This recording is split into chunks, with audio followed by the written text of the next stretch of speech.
Oke, selamat siang teman-teman praktikan 2020. Perkenalkan saya Rebecca Siswandinasari, selaku asisten praktikum yang akan menjelaskan materi mengenai modul 8 yaitu analisis superposisi. Nah, jadi analisis superposisi itu intinya adalah bagaimana teman-teman bisa menganalisis rangkaian yang sumber tegangannya lebih dari satu, yaitu atau rangkaian yang kompleks begitu ya, menjadi rangkaian yang lebih sederhana dengan cara yang sederhana gitu.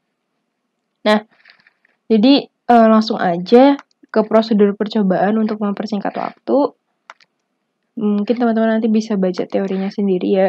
Jadi di prosedur percobaan ini teman-teman ada dua tahap, yaitu manual dan juga dengan tahap simulasi. Jadi untuk menilai fx secara manual dan fx secara simulasi. Jadi teman-teman juga disuruh membuktikan yang ada di modul ini kira-kira benar atau salah inti praktikumnya itu sebenarnya. Nah, jadi langsung aja aku jelasin sedikit tentang perhitungan manualnya untuk sekedar brainstorming, mengingat kembali materi ini. Nah, jadi teorema superposisi membuat rangkaian yang terlihat kompleks menjadi lebih sederhana. Jadi, gimana sih caranya? Nah, strateginya itu ingat satu hal, superposisi. Artinya, teman-teman itu membuat rangkaian yang awalnya ada sumbernya lebih dari satu. Misalnya ini di modul kita ada 3 sumber. Itu menjadi rangkaian yang sederhana dengan menyisakan satu sumber yang hanya bekerja pada waktu itu juga. Dan menganalisis rangkaian tersebut dengan konsep seri paralel, ya biasalah ya, menyederhanakan resistor kayak gitu ya misalnya. Dan nanti teman-teman bisa terserah mau tegangan atau arus yang yang dihitung saat sumber bekerja sendiri-sendiri itu kemudian dijumlahkan. Nah, jadi berarti kalau ini ada di modul ada 3 tegangan, ini udah saya gambarkan ya. Ada 3 tegangan, berarti teman-teman harus mencari 3 langkah untuk mendapatkan Vx tadi yang diminta di modul gitu ya. Nah, jadi langsung aja. Berarti kalau gitu, kalau saya di sini saya mencari nilai arus. Kalau teman-teman mau nyari nilai tegangan, it's okay, silahkan, ya itu opsional masing-masing praktikan. Nah, berarti di sini saya yang pertama kali saya mau ini aja yang ada yang di sebelah kiri dulu. Jadi saya mulai dari yang sebelah kiri, artinya yang sebelah tengah dan sebelah kanan saya hilangkan sumbernya. Nah, jadi rangkaiannya seperti ini. Nah, nanti teman-teman kalau mau nulis tangan, it's okay, tapi kalau bisa lebih bagus juga langsung aja ya ditulis di Word. Nanti nyusun rangkaiannya di multisim.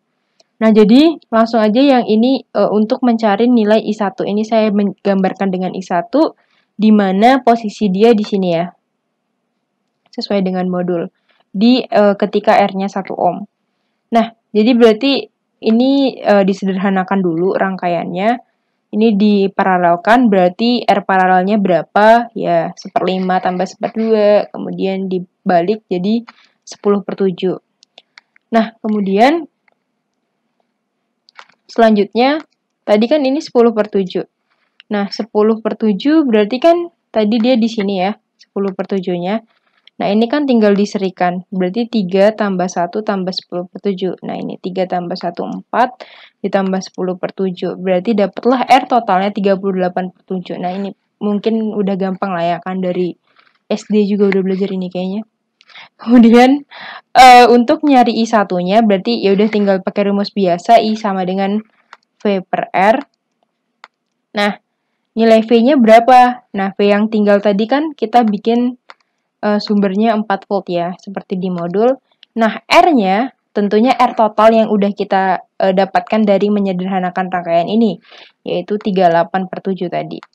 Nah, berarti 4/38/7, oke, ketutup, sorry. Berarti tinggal 4/7/38, dapatlah nilainya 0,73 ampere. Nah, itu I1-nya. Kemudian, untuk I2-nya. Nah, untuk I2 berarti tinggal kita ganti nih yang kita pertahanin yang mana gitu sumbernya. Nah, jadi yang kedua saya pertahanin yang sumber arus. Ini 2 ampere. Jadi yang kiri dan kanan kita hilangkan. Nah, langsung aja sama kayak tadi, tinggal menyederhanakan resistor yang ada. Ini diparalelin, habis diparalelin kan dapat lagi sama kayak tadi 10/7. Ini ada 1, berarti tinggal ditambah 1 tambah 10/7. Dapatlah nilainya 17/7 dan 3 ohm gitu ya. Nah, jadi ini sebenarnya prinsipnya sama kayak prinsip pembagi tegangan. Jadi R1 per R1 tambah 2 R1 tambah R2 maksud saya dikalikan sumbernya. Nah, karena ini arus, ya dikalikan arusnya. Kalau pembagi tegangan ya dikalikan volt sumber tegangannya gitu ya. Jadi ini tinggal masukin aja 3 ditambah 3 dibagi 3 tambah 17/7 dikali 2. Dapatlah nilainya 1,105 ampere. Nah, kemudian kita cari I3-nya. Tadi kan ini udah berarti tinggal yang sumber tegangan di paling kanan. Berarti sisa 4 volt sama kayak yang biasanya tinggal dicari. Nah, karena di sini kita nyarinya arus, maaf. Jadi karena di sini kita nyarinya arus, kita cari dulu nih arus di sini berapa. Jadi supaya nanti kayak gini gitu ya. Jadi arus di sini berarti kan ini tinggal ya udah 3 tambah 1 4 diseriin 4 sama 5 diparalelin dapatlah 20/9. Kemudian 4/9 ya, ini diseriin tinggal 2 dapatlah R totalnya 4,22. Nah, berarti I-nya karena I-nya di kanan kan kebalik ya. Berarti kan tegangan yang masuk dari sini jadi minus gitu ya. Dapatlah berarti I-nya itu minus. Jadi voltnya itu minus ketika mengenakan I-nya. Karena kan tadi I3-nya kita ngarahinnya ke sana gitu ya. Jadi itu saya harap teman-teman udah paham lah ya. Dapatlah nilai I sama dengan minus V per R. Minus 4/4,22. Yang kita dapetin R totalnya. Dapatlah nilainya sekitar minus 0,947. Tapi ingat, itu bukan I3, tapi nilai I total di sini. I total rangkaian ini tuh berapa? Jadi kayak 2 ampere ini gitu lah ibaratnya. Nah, berarti kan di sini ya, dapatlah nilai I-nya ini. Nah, kemudian kita kan butuhnya nyari I3 nih. Nah, I3 tuh kan tadi jalannya di sini ya. Nah, berarti kan kalau logikanya ya dia masuk di sinilah ya, di sekitar sini. Nah, berarti kan R yang kita pakai cukup yang ini sama yang ini. Maka sama kayak tadi 5/4 tambah 5 dikaliin I total yang kita dapetin tadi dikali minus 0,947 berarti dapatlah nilainya minus 0,52 ampere. Kemudian IX, berarti IX tadi adalah kembali ke teorema superposisi. Jumlah yang sudah kita cari dengan sumber sendiri-sendiri tadi kita jumlahkan. Dapatlah nilai IX itu adalah I1 ditambah I2 ditambah I3 dengan nilai 1,315 ampere. Nah, yang dicari di modul itu Vx.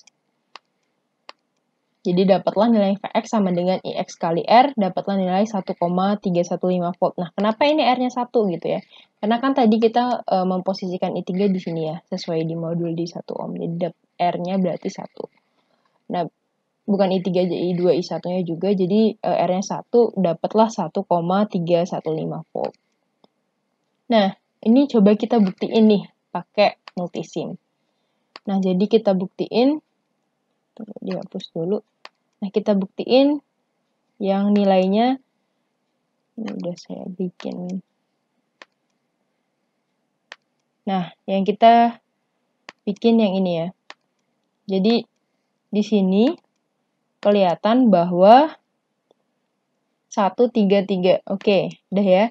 Ini kita hitung Vx-nya dapat nilainya 1,316. Ini paling pembulatan tadi kan resistornya dibulatinnya mungkin kekecilan dah. Jadi hampir sama lah 0,01. Maka terbuktilah superposisi secara manual tadi. Nah, kemudian kita akan lanjut yang di modul. Nah, yang di modul diminta ketika simulasi. Nih, tahap simulasi. Tahap simulasi menyusun rangkaian seperti ini dengan mengganti nilai R-nya masing-masing. Ini dengan 220, 1 oke. Nah, berarti 1 ohm tadi kan tempat Vx-nya ya, itu diganti 220 ohm. Dengan menggunakan simulasi multisim, ukurlah Vx-nya. Jadi kita ngukur ini nih, kita ngukur ini dulu. Kita ngukur ini dulu, tinggal ya udah diukur aja, digambar dulu rangkaiannya. Teman-teman tolong digambar ya. Terus ini rangkaiannya. Berarti kan tadi nilai fokus ke sini aja. Nilai Vx berarti kan ini ya, Vx-nya di 220 tadi. Ini kita ukur, dapatlah nilainya 117,006 volt. Kita lanjutin ke modul. Jika tegangan 4 volt di sebelah kiri dihilangkan, ukur nilai Vxa. Sebenarnya kalau teman-teman baca modul itu udah jelas banget ya, jadi nggak susah sih sebenarnya.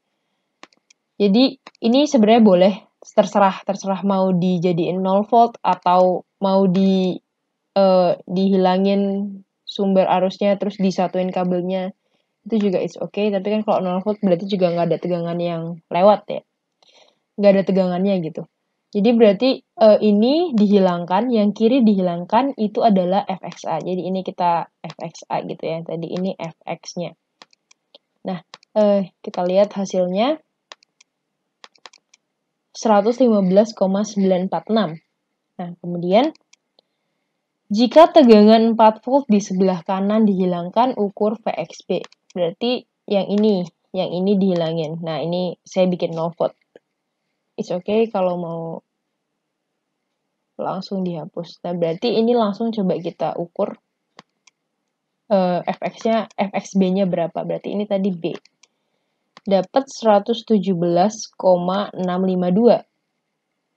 Kemudian buktikan bahwa Vx sama dengan Vxa tambah Vxb. Nah, dari sini aja udah kelihatan ngawur banget ya. Ini 115 ditambah 117. Masuk sama 117,06. Nah, berarti sudah dipastikan bahwa hal ini tidak terbukti. Nah, ini kan yang udah kami ajarkan begitu ya selaku praktikan, selaku asisten. Nah, jadi teman-teman di sini dituntut untuk membuktikan atau membantu kami nih memperbaiki kesalahan ini dengan cara kira-kira gimana sih untuk bisa membuktikan nilai Vx ini akan sama dengan nilai pertambahannya begitu. Jadi cara seharusnya itu bagaimana? Jadi kalau saya mungkin biasanya teman-teman tinggal niru langsung ngerjain gitu ya. Nah, kali ini kita pengen teman-teman coba berpikir sendiri gimana sih caranya supaya nilai Vx ini bisa dibuktikan dengan simulasi multisim seperti yang tadi perhitungan manual kan udah kebukti. Nah, jadi nilai Vx ini teman-teman harus buktiin dengan pertambahan, terserah mau Vx A tambah Vxb tambah Vxc atau Vxd, Vxe, terserah. Yang penting nilai Vx ini harus dibuktikan sama dengan pertambahan apa gitu. Nah, intinya aku kasih bocoran sedikit. Kalau di sini teman-teman coba lihat ini ada berapa sumber. Nah, kembali lagi ke awal, teorema superposisi adalah bagaimana menghitung atau menganalisis dengan sederhana suatu rangkaian yang rumit dengan hanya satu sumber tegangan. Berarti artinya seharusnya ini nggak boleh dong ada 2 tegangan, makanya pantas aja salah. Nah, jadi saya berharap teman-teman asisten yang lain juga berharap teman-teman di sini bisa membantu kami dalam membuktikan bagaimana sih kira-kira seharusnya rangkaian yang dibuat agar nilai Vx ini dapat terbukti begitu. Jadi itu yang kami tuntut dalam selain analisis yang baik juga bagaimana teman-teman bisa membuktikan analisis superposisi itu seharusnya langkah kerjanya bagaimana. Jadi nanti tolong dibuktikan dan bisa dituliskan juga langkah-langkah yang sebenarnya itu harusnya bagaimana sehingga nilai VX dapat terbukti. Nah, jadi bukan kesalahan modul, tapi memang teman-teman di sini dituntut untuk mampu membuktikannya secara mandiri. Gitu. Nah, jadi mungkin itu yang bisa saya sampaikan. Sekian, terima kasih, semangat dan selamat mengerjakan, tetap jaga kesehatan.